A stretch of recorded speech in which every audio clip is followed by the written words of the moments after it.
Why are you still at work, Skylar? You're usually home by 5:15, and it's already 5:20.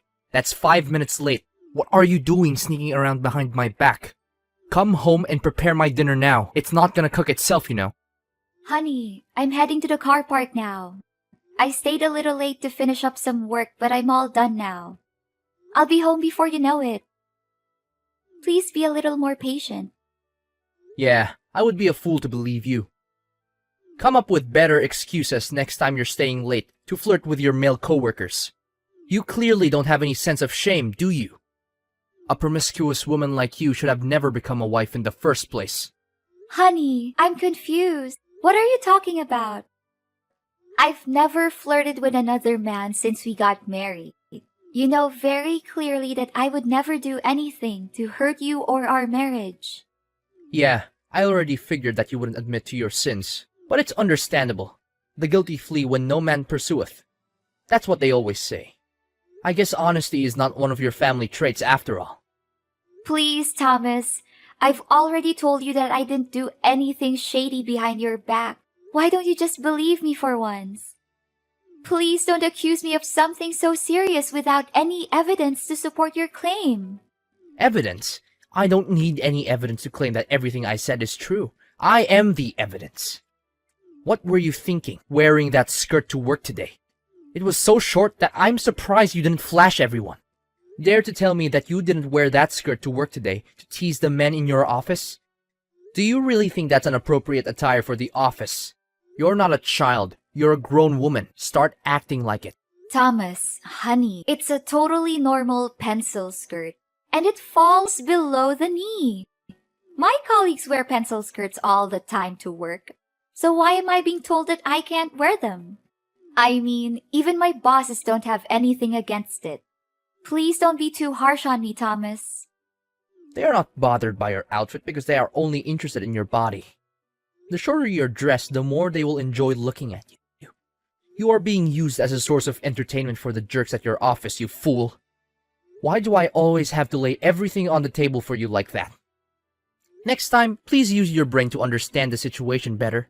What are you even saying? Don't just assume that everyone thinks the way you do. My colleagues and bosses are all decent people who respect me. In fact, I believe they respect me even more than you do, Thomas. You should be ashamed of yourself for saying what you just said. Gosh, we've been husband and wife for nearly 3 years, and I'm still amazed at how naive you can be. They don't respect you. They're just seeing you as a doll to be played with, and then discarded later on. Don't you see? I'm the only one who you can trust, and my love for you is unparalleled. Please don't say that, honey. My bosses and coworkers aren't anything like you said. I know you love me, honey, but you don't have to be too worried about the guys at my work. Most of them are already married, so there's nothing to be concerned about. Yeah, I know, but better safe than sorry. Anyways, I've already installed a GPS tracker on your phone, so I will know if you go anywhere other than your workplace or your home. I'm monitoring each and every one of your movements. That's why don't even attempt to go anywhere else without telling me firsthand. What? When did you do that? And why didn't you say anything to me? Don't you think it's already a little too much? Well, not very long ago, actually. But don't get me wrong, I just did it out of good intentions, you know? All I want is to watch over you and keep you safe. The world can be a dangerous place, and it's important to be vigilant and aware of the potential for danger. Well, but as you mentioned earlier, I'm a grown woman now, so I'm pretty sure that I know what I'm doing. I appreciate your good thoughts, but you don't have to be too protective over me like that, Thomas. To be honest, it makes me feel like you're invading my privacy. Invading your privacy? How dare you even say that to me?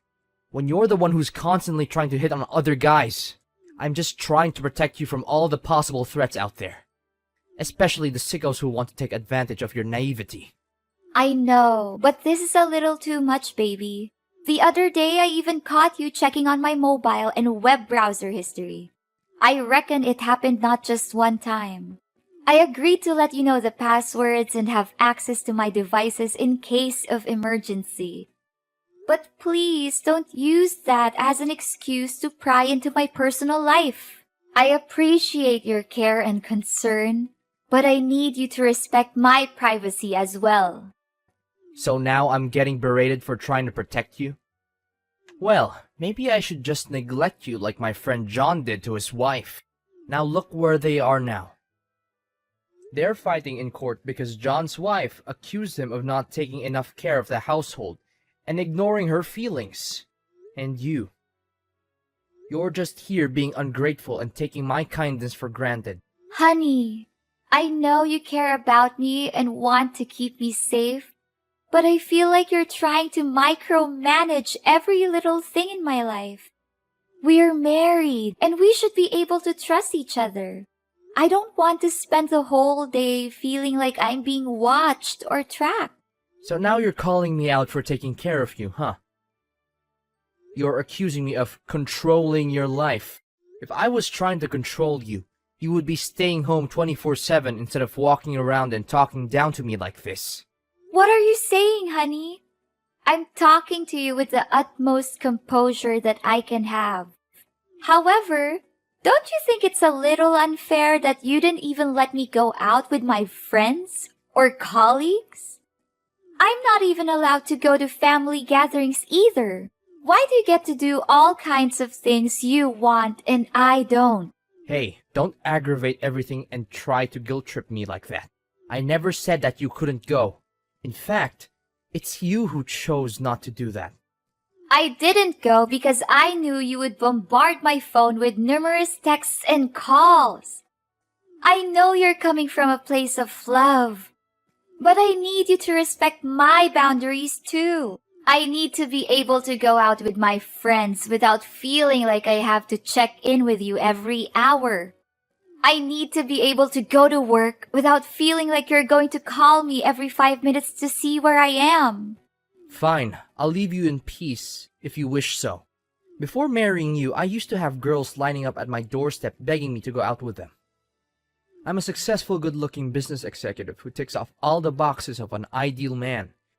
And you're nothing but an ordinary office clerk.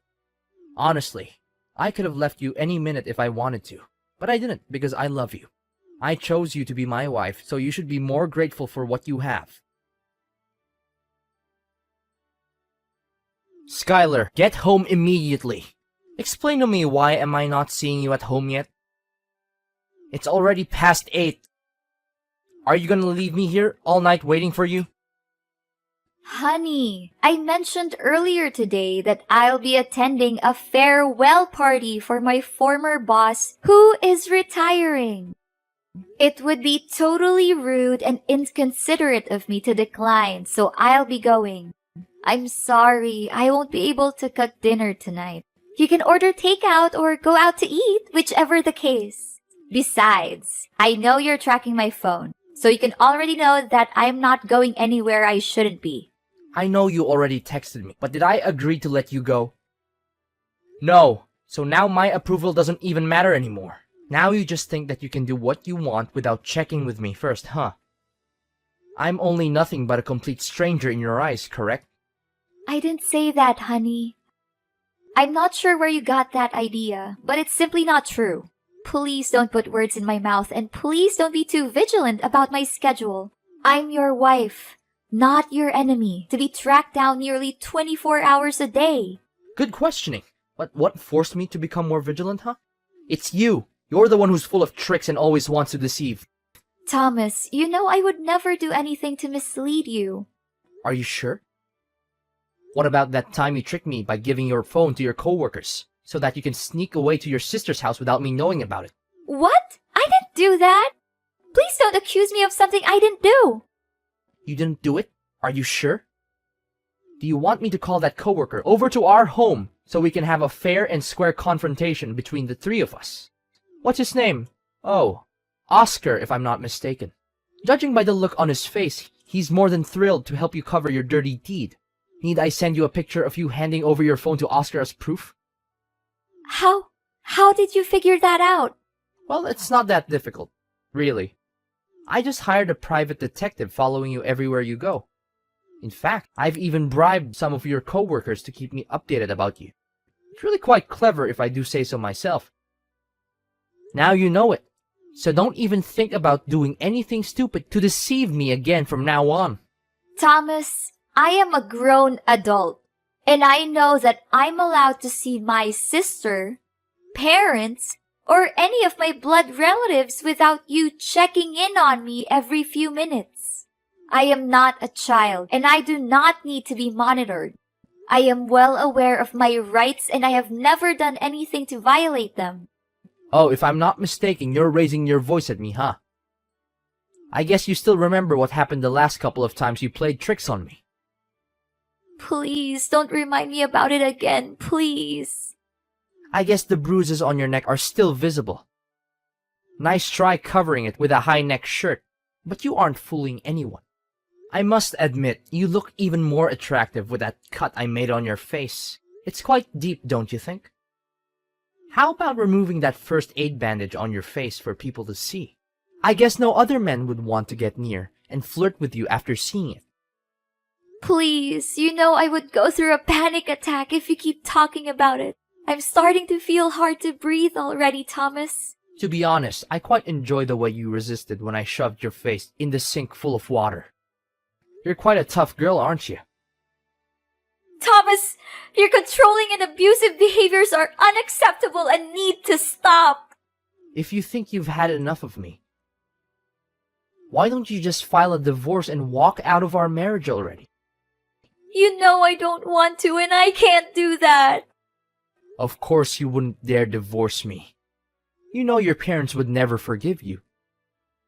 They'd give you a severe dressing down, and you'd probably never be allowed to set foot in their house again. And then where would you go? Living in a dumpster. I thought so. You're becoming more and more violent, Thomas. I am your wife, not a possession that you can control or torture whatever way you want. In fact, I am a human being with my own thoughts, feelings, and desires. I deserve to be treated with respect, not like a puppet that you can manipulate. Skylar, after all this, you still insist on denying my immense love for you. I can go to great lengths just to keep you safe from all the bad guys that surround you. Shouldn't you be happy about that? Listen, I know that I can be a bit overprotective sometimes, and I'm sorry for that. But it's only because I treasure you so much. I can't even imagine my life without you. So can you please just be a docile wife and do everything I tell you? Well, I'm happy that you're able to recognize your own mistake. I'm just hoping you can become less abusive and be a good husband in the strict sense of the word, so that we don't have to argue about this again. One more thing, please stop ringing up my phone. I'll be home by 10 p.m. Sure, you have my words, darling. You know I love you more than anything in the world. Skylar, you aren't working today, but you're not at home either. What is this all about? Explain to me right now, or else I won't promise that you'll be safe and sound when you get home. Thomas, don't you remember? My company organized a picnic today. I'm on my way to the picnic site to lend a hand in the preparations for the event. I thought I already gave you my working schedule for this month, so you should be able to find out about it yourself. Picnic, huh? Oh, I see. Are you sure you're not lying again this time? Listen, I don't want to get tough with you, but if I find out that you've been up to something behind my back again, I'll make sure that you'll regret it for the rest of your life. I know, Thomas. I'm well aware of that. I'm sorry for disobeying you the last couple of times. But all I wanted was a little bit of fresh air, you know? Our marriage has become more and more like a burden to me. Look, honey, I'm so sorry if I make it feel that way to you. I promise I'll change for the better, only if you agree to do as I tell you, and no questions asked. I know I can be a bit overprotective, but you have to admit, you've been living the life of luxury since we got married. I've given you everything you could ever want, from designer clothes and jewelry to a fleet of luxury cars. What more could an ordinary girl like you ask for? Yes, I got it now. I'll strictly follow whatever you say from now on. But I would appreciate it if you would talk to me in a more reasonable way. That's my good girl. Yes, I promise to use only gentle and loving language when I speak to you from this moment on. Have a great time with your colleagues then. I will. Thank you. One more thing. Don't talk with Oscar. I know that he doesn't have good intentions towards you. In fact, his eyes were glued to your chest every time he looked at you, which even further claims that he's nothing but a perv. I only met him one time, and I already dislike him. Don't say such a thing about Oscar. He's a good person, honey. He helped me a lot of times with my work. Besides, he's also a technology geek. I reckon his one and only interest is developing software day in and day out. But are you really okay to let me go on a picnic like that? I told you last time that you'll have more freedom to do the things you like, didn't I? So you did change after all. I'm so proud of you. I promise you that I'll be home as soon as possible. Love you, hon. Skylar, you're not at the picnic area. You witch! You're going somewhere else. Guess once a liar, always a liar, huh? I knew that I could never trust a promiscuous broad like you. What are you saying, Thomas? I'm at the picnic site. Did you check your tracking app? How could I even trust that stupid app anymore? You're just gonna hand your phone to someone else and ask them to bring it along to the picnic site? I'm not that easy to fool. Don't even think about using that trick on me again. Well, last time, you said that you bribed my coworkers so that they can inform you immediately if I make any suspicious activity. Why don't you ask them now? You even said that you even hired a private detective to keep an eye on me whenever I leave the house, correct? Just contact them and ask where I am now. But they're all claiming that you're at the location where the picnic will be held. They even sent me pictures of you as proof. Wait a minute. Did you give them some money so they can turn their back on me and take your side? I can tell for a fact that these people are definitely lying. Why are you so sure about that? Because I'm in your trunk, idiot. I have been tracking you off since the moment you set foot out of the house. What? You're in my car trunk? Are you out of your mind? How could you come up with such a crazy idea? It's you who forced me to do this. You leave me no choice. You're getting better and better at concealing your lies. The location you shared with me on the tracking app shows that you are at the picnic site. But my phone's location tracking indicates that your car is heading to a different direction. This can only mean one thing. You're lying to me. Again! You handed someone else your phone to deceive me into believing that you're actually going to the picnic. But in reality, you are covertly absconding to engage in infidelity. Thomas, please think more rationally, will you? You already checked with the detective and my colleagues, and they all confirmed that they see me at the designated spot for the picnic. What else do you want? Do you need me to personally take some pictures of myself and send them to you? That's impossible. My phone's tracking has never been wrong before. But how can you drive the car and be at the picnic at the same time? Something is definitely out of place. Oh, Thomas, you think you're such a genius. But I just proved that you can be easily misled by a little child's game. What? What are you saying? Quit fooling around with me. I'm not in the mood for that. Can you see? It's not me who's driving the car. Oscar is helping me drive it. I'm actually at the picnic place just like I told you. I knew you pretended to go to work, but in reality you were hiding in my car trunk to follow me around. That's why I called Oscar over and asked him to replace me and drive my car. After that, I used Oscar's car to drive to the picnic location. Great plan, isn't it? You what? How did you figure out that I was in your car trunk? That's impossible. I'm sure I covered my tracks very carefully. I even erased every possible trail. Thomas, this time it's your own skepticism that betrayed you. Do you remember the last time you demanded a couple pictures of myself to prove that I was at the company? Oscar helped me attach a spyware to that file. When you downloaded the file on your phone, the spyware allows me to access your phone's GPS and track your location. That's how I found out about you hiding in my car trunk. What? So you've been spying on me this whole time? That's unacceptable.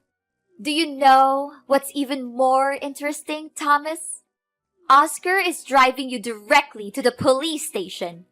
I'm not afraid of you anymore. You will soon be held accountable for your crimes. What crime? I haven't done anything wrong. The scars and bruises on my body are a testament to your violence. Not only that, the emotional damage you inflicted on me is just as real as the physical damage. You loved me so much that you tortured me and treated me like a possession. Honestly, it disgusts me every time you say that you love me. Tell your friend to stop the car and let me out. I'm not kidding. I'll make you pay a heavy price for double-crossing me. Forcing someone to go to the police station is a crime, you know. Fine, I'll tell Oscar to let you out of the car trunk. In the end, we just wanted to frighten you a little bit. But I advise you to prepare for our next meeting, which will take place in a court of law, of course. You may get away with this now, but you will not be able to escape what is coming for you next. For a long time, Thomas was verbally and physically abusive towards me. I had tried to leave him several times, but he always found a way to manipulate me into coming back. With the help of Oscar, I finally gathered the strength to leave Thomas for good. I filed for divorce and pressed charges against Thomas for domestic abuse. The trial wasn't easy, but I was determined to tell my story. I testified about the years of abuse I had suffered, and I even showed the jury the scars that Thomas had left on my body. In the end, the jury found Thomas guilty, and he was sentenced to prison. After years of living in fear of Thomas, I am now completely free. Oscar has been a great help in my journey to heal from past trauma. He showed me how to open up again, to let go of Thomas' dreadful words and actions, which once haunted me every time I closed my eyes. I'm very pleased to announce that I am now happily married to Oscar. We have 2 children together, and we are a strong and loving family. I hope to become an inspiration to other survivors of domestic abuse, because I know firsthand that it is possible to overcome abuse and find happiness.